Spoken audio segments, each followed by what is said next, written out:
ଯାତ୍ରା ପୁସ୍ତକ 27 ପର୍ବ। ଆଉ ତୁମ୍ଭେ ସିକ୍ଟମ କାଷ୍ଠରେ 5 ହସ୍ତ ଦୀର୍ଘ ଓ 5 ହସ୍ତ ପ୍ରସ୍ତର ବେଦୀ ନିର୍ମାଣ କରିବ। ସେ ବେଦୀ ଚତୁଷ୍କୋଣ ହେବ। ତହିଁର ଉଚ୍ଚତା 3 ହସ୍ତ ହେବ। ପୁଣି ତହିଁର 4 କୋଣ ଉପରେ ଶୃଙ୍ଗ କରିବ। ଆଉ ସେ ଶୃଙ୍ଗ ବେଦୀର ଏକାଂଶ ହେବ ଓ ତାହା ପିତ୍ତଳରେ ମଡ଼ାଯିବ। ଆଉ ତହିଁରୁ ଭସ୍ମ କାଢ଼ି ନେବା ପାଇଁ ଭସ୍ମଧାନୀ କରିବ ଓ ତହିଁର କରଚୁଲି ଓ କୁଣ୍ଡ ଓ ତ୍ରିଶୂଳ ଓ ଅଙ୍ଗାରଧାନୀ କରିବ। ତହିଁର ସମସ୍ତ ପାତ୍ର ପିତ୍ତଳରେ ପ୍ରସ୍ତୁତ କରିବ। ପୁଣି ପିତ୍ତଳରେ ଏକ ଜାଲି ଝାଞ୍ଜିରି କରିବ ଓ ତହିଁ ଉପରେ 4 କୋଣରେ ପିତ୍ତଳର 4 କଡ଼ା ପ୍ରସ୍ତୁତ କରିବ। ଏହି ଝାଞ୍ଜିରି ବେଦୀ ବେଢ଼ ତଳେ ନିମ୍ନ ଭାଗରେ ରଖିବ ଓ ଝାଞ୍ଜିରି ବେଦୀର ମଧ୍ୟ ପର୍ଯ୍ୟନ୍ତ ପାଇବ। ଆଉ ବେଦୀ ନିମନ୍ତେ ସିକ୍ଟମ କାଷ୍ଠର ସାଙ୍ଗି କରିବ ଓ ତା ପିତ୍ତଳରେ ମଡ଼ାଇବ। ପୁଣି ବେଦୀ ବହିବା ବେଳେ ତହିଁର 2 ପାର୍ଶ୍ୱ ଉପରେ କଡ଼ା ମଧ୍ୟରେ ସେହି ସାଙ୍ଗି ରହିବ। ତୁମେ ଫମ୍ପା ରଖି ପଟାରେ ତାହା କରିବ। ପର୍ବତରେ ତୁମ୍ଭକୁ ଯେ ରୂପେ ପ୍ରଦର୍ଶିତ ହେଲା ସେ ରୂପେ ଲୋକମାନେ କରିବେ। ଅନନ୍ତର ତୁମେ ଆବାସର ପ୍ରାଙ୍ଗଣ କରିବ। ସେ ପ୍ରାଙ୍ଗଣର ଦକ୍ଷିଣ ଦିଗରେ ବଳା ଶୁଭ୍ର ଓ କ୍ଷମ ସୂତ୍ର ନିର୍ମିତ ପରଦା କରିବ। ତହିଁର ଏକ ପାର୍ଶ୍ୱର ଦୀର୍ଘତା 1 ହସ୍ତ ହେବ। ତହିଁର 20 ସ୍ତମ୍ଭ ଓ 20 ଚୁଙ୍ଗି ପିତ୍ତଳର ହେବ। ପୁଣି ସ୍ତମ୍ଭର ଆଙ୍କଡ଼ା ଓ ଛୁଞ୍ଚିଆ ରୂପାର ହେବ। ତଦ୍ରୂପ ଉତ୍ତର ପାର୍ଶ୍ୱରେ 1 ଦୀର୍ଘ ପରଦା ହେବ ଓ ତହିଁର 20 ସ୍ତମ୍ଭ ଓ 20 ଚୁଙ୍ଗି ପିତ୍ତଳର ହେବ। ପୁଣି ସ୍ତମ୍ଭର ଆଙ୍କଡ଼ା ଓ ଛୁଞ୍ଚିଆ ରୂପାର ହେବ। ଆଉ ପଶ୍ଚିମ ଦିଗରେ ପ୍ରାଙ୍ଗଣର ପ୍ରସ୍ତୁତ ନିମନ୍ତେ 50 ହସ୍ତ ପରଦା ଓ ତହିଁର 10 ସ୍ତମ୍ଭ ଓ 10 ଚୁଙ୍ଗି କରିବ। ପୁଣି ପୂର୍ବ ଦିଗରେ ପ୍ରାଙ୍ଗଣର ପ୍ରସ୍ତତା 50 ହସ୍ତ ହେବ। ଏକ ପାର୍ଶ୍ୱରେ 15 ହସ୍ତ ପରଦା ଓ 3 ସ୍ତମ୍ଭ ଓ 3 ଚୁଙ୍ଗି ହେବ। ଆଉ ଅନ୍ୟ ପାର୍ଶ୍ୱରେ 15 ହସ୍ତ ପରଦା ଓ 3 ସ୍ତମ୍ଭ ଓ 3 ଚୁଙ୍ଗି ହେବ। ପୁଣି ପ୍ରାଙ୍ଗଣର ଦ୍ୱାର ନିମନ୍ତେ ନୀଳ ଓ ଧୂମ୍ର ଓ ସିନ୍ଦୁର ବର୍ଣ୍ଣ ଓ ବଳା ଶୁଭ୍ର କ୍ଷମ ସୂତ୍ରରେ ଶିଳ୍ପକର୍ମର ବିଶିଷ୍ଟ 20 ହସ୍ତ ଏକ ଆଚ୍ଛାଦନ ବସ୍ତ୍ର ଓ ତହିଁର 4 ସ୍ତମ୍ଭ ଓ 4 ଚୁଙ୍ଗି ହେବ।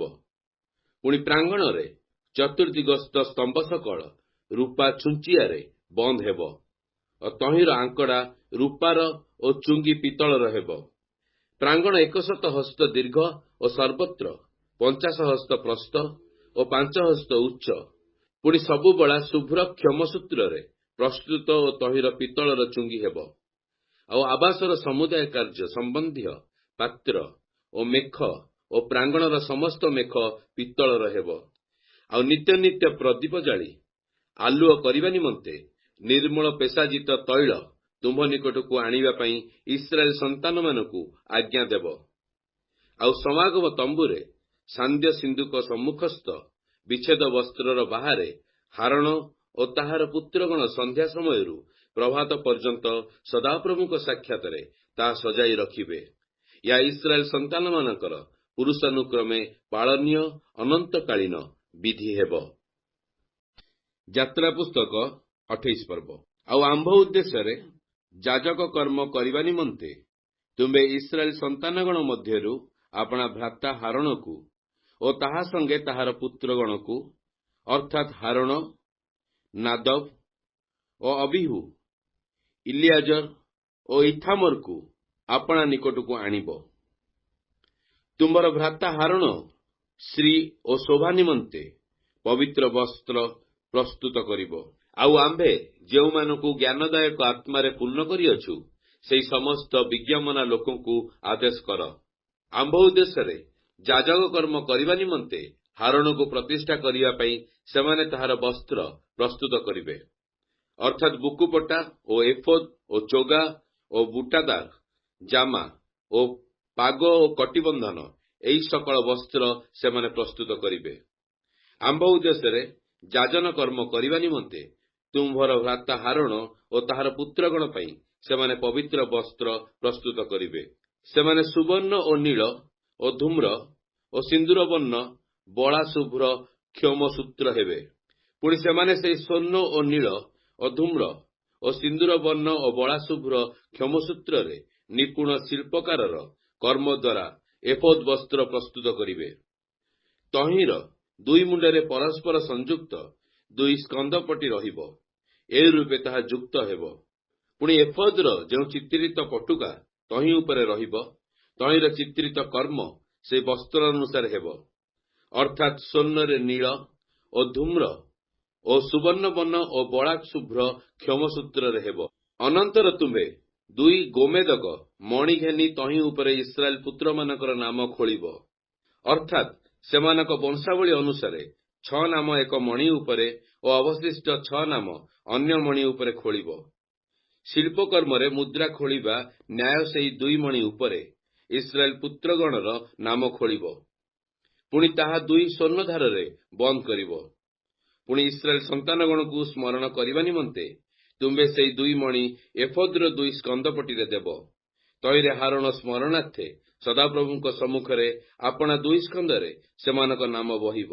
ଆଉ ତୁମ୍ଭେ ଦୁଇ ସ୍ୱର୍ଣ୍ଣଧାର କରିବ ଓ ନିର୍ମଳ ସୁବର୍ଣ୍ଣ ଦ୍ୱାରା ଦୁଇ ମୋଡ଼ା ଜଞ୍ଜିର କରି ସେହି ମୋଡ଼ା ଜଞ୍ଜିର ସେହି ଦୁଇ ଆଧାରରେ ଲଗାଇବ। ପୁଣି ଶିଳ୍ପକର୍ମରେ ବିଚାରାର୍ଥକ ବୁକୁପଟା କରିବ, ଅର୍ଥାତ୍ ଏଫୋଦର କର୍ମ ଅନୁସାରେ ସ୍ୱର୍ଣ୍ଣରେ ନୀଳ ଓ ଧୂମ୍ର ଓ ସିନ୍ଦୁର ବର୍ଣ୍ଣ ଓ ବଳାଶୁଭ୍ର କ୍ଷମସୂତ୍ରରେ ନିପୁଣ ଶିଳ୍ପକାରର କର୍ମ ଦ୍ୱାରା ତାହା ପ୍ରସ୍ତୁତ କରିବ। ତାହା ଚତୁଷ୍କୋଣ ଓ ଦୋହରା ହେବ। ତହିଁର ଦୀର୍ଘତା 1 ଚାଖଣ୍ଡ ଓ ପ୍ରସ୍ଥତା 1 ଚାଖଣ୍ଡ ହେବ। ପୁଣି ତାହାକୁ 4 ମାଉଣୀ ପଂକ୍ତିରେ ଖଚିତ କରିବ।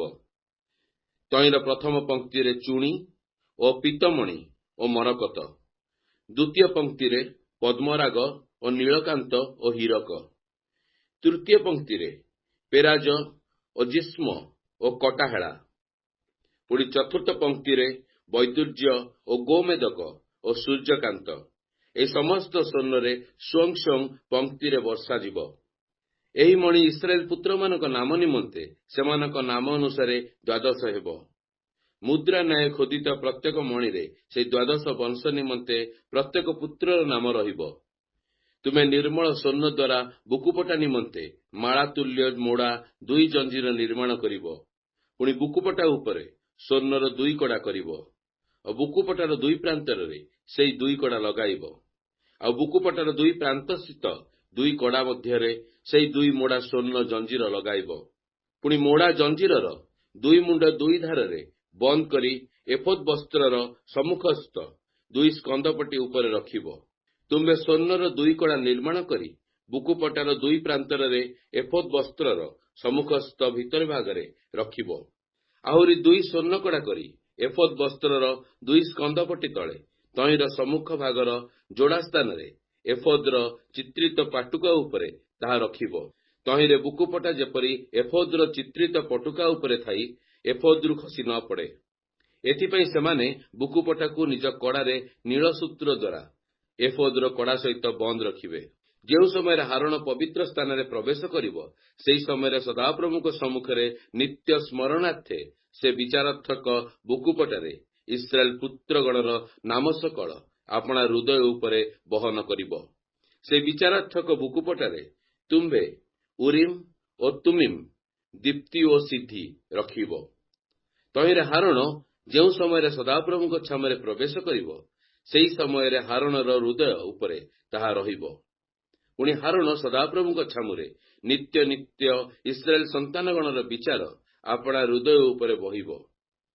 ତୁମେ ଏଫୋଦର ଯୋଗା ସମ୍ପୂର୍ଣ୍ଣ ନୀଳବର୍ଣ୍ଣ କରିବ। ତହିଁ ମଧ୍ୟସ୍ଥଳରେ ମସ୍ତକ ପ୍ରବେଶ ନିମନ୍ତେ ଏକ ଛିଦ୍ର ରହିବ। ସାଞ୍ଜୁଆର ଗଳଦେଶ ନ୍ୟାୟ ସେହି ଛିଦ୍ରର ଚତୁର୍ଦିଗରେ ବୁଣା କର୍ମ ହେବ, ତହିଁରେ ତା ଛିଣ୍ଡିଯିବ ନାହିଁ। ପୁଣି ତୁମେ ତହିଁର ଅଞ୍ଚଳର ଚତୁର୍ଦିଗରେ ନୀଳ ଧୂମ୍ର ଓ ସିନ୍ଦୁର ବର୍ଣ୍ଣ ଡାଳିମ୍ବ କରିବ।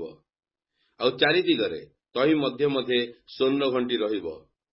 ସେହି ଚୋଗାର ଅଞ୍ଚଳରେ ଚତୁର୍ଦିଗରେ ଗୋଟିଏ ସ୍ୱର୍ଣ୍ଣ ଘଣ୍ଟି ଓ ଗୋଟିଏ ଡାଳିମ୍ବ, ପୁଣି ଗୋଟିଏ ସ୍ୱର୍ଣ୍ଣ ଘଣ୍ଟି ଓ ଗୋଟିଏ ଡାଳିମ୍ବ ରହିବ।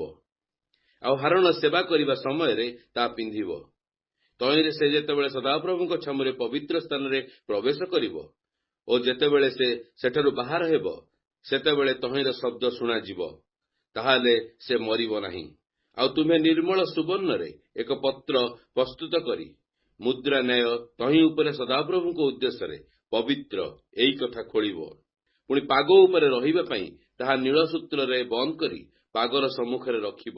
ତାହା ହାରୋନର କପାଳ ଉପରେ ରହିବ। ତହିଁର ପବିତ୍ର ଦ୍ରବ୍ୟ ଘଟିତ ଅପରାଧ ଅର୍ଥାତ୍ ଇସ୍ରାଏଲ ସନ୍ତାନଗଣ ଆପଣମାନଙ୍କର ପବିତ୍ରୀକୃତ ପବିତ୍ର ନାନାଦି ସକଳ ଦ୍ରବ୍ୟ ସମ୍ବନ୍ଧରେ ଯେଉଁ ଅପରାଧ କରିବେ ତାହା ହାରୋନ ବହିବ ଓ ସଦାପ୍ରଭୁଙ୍କ ଛାମୁରେ ସେମାନେ ଯେପରି ଗ୍ରାହ୍ୟ ହୁଅନ୍ତି, ଏଥିପାଇଁ ତାହା ନିତ୍ୟ ନିତ୍ୟ ତାହାର କପାଳରେ ରହିବ। ତୁମେ ଜାମାକୁ ବୁଟା ଦ୍ୱାରା ଶୁଭ୍ର କ୍ଷମ ବସ୍ତ୍ରରେ ଓ ପାଗକୁ ଶୁଭ୍ର କ୍ଷମ ସୂତ୍ରରେ ପ୍ରସ୍ତୁତ କରିବ। ପୁଣି କଟିବନ୍ଧନ ସୂଚିକର୍ମ ଦ୍ୱାରା ଚିତ୍ର ବିଚିତ୍ର କରିବ। ଆଉ ହାରୋନର ପୁତ୍ରଗଣ ନିମନ୍ତେ ଜାମା ଓ କଟିବନ୍ଧନ ପ୍ରସ୍ତୁତ କରିବ। ଆଉ ସେମାନଙ୍କର ସ୍ତ୍ରୀ ଓ ଶୋଭା ନିମନ୍ତେ ଶିରଭୂଷଣ କରିବ। ପୁଣି ତୁମ୍ଭ ଭ୍ରାତା ହାରୋନର ଓ ତାହାର ପୁତ୍ରଗଣର ଦେହରେ ତାହା ସବୁ ପରିଧାନ କରାଇବ। ପୁଣି ସେମାନଙ୍କୁ ଅଭିଷେକ କରି ପଦରେ ନିଯୁକ୍ତ ଓ ପ୍ରତିଷ୍ଠା କରିବ। ତହିଁରେ ସେମାନେ ଆମ୍ଭର ଯାଜନ କର୍ମ କରିବେ। ତୁମେ ସେମାନଙ୍କ ଶରୀରର ଉଲଙ୍ଗତା ଆଚ୍ଛାଦନ ନିମନ୍ତେ କଟିଠାରୁ ଜଙ୍ଘ ପର୍ଯ୍ୟନ୍ତ ଶୁକ୍ଳ ଜଙ୍ଘିଆ ପିନ୍ଧାଇବ। ପୁଣି ଯେତେବେଳେ ହାରୋନ ଓ ତାହାର ପୁତ୍ରଗଣ ସମାଗମ ତମ୍ବୁରେ ପ୍ରବେଶ କରିବେ, କିଏ ବା ପବିତ୍ର ସ୍ଥାନରେ ସେବା କରିବା ନିମନ୍ତେ ବେଦୀର ନିକଟବର୍ତ୍ତୀ ହେବେ, ସେତେବେଳେ ସେମାନେ ଯେପରି ଅପରାଧ କରି ନ ମରନ୍ତି, ଏ ନିମନ୍ତେ ଏହି ବସ୍ତ୍ର ପରିଧାନ କରିବେ। ଏହା ହାରୋନ ଓ ତାହାର ଭବିଷ୍ୟତ ବଂଶର ପାଳନୀୟ ଅନନ୍ତକାଳୀନ ବିଧି ହେବ।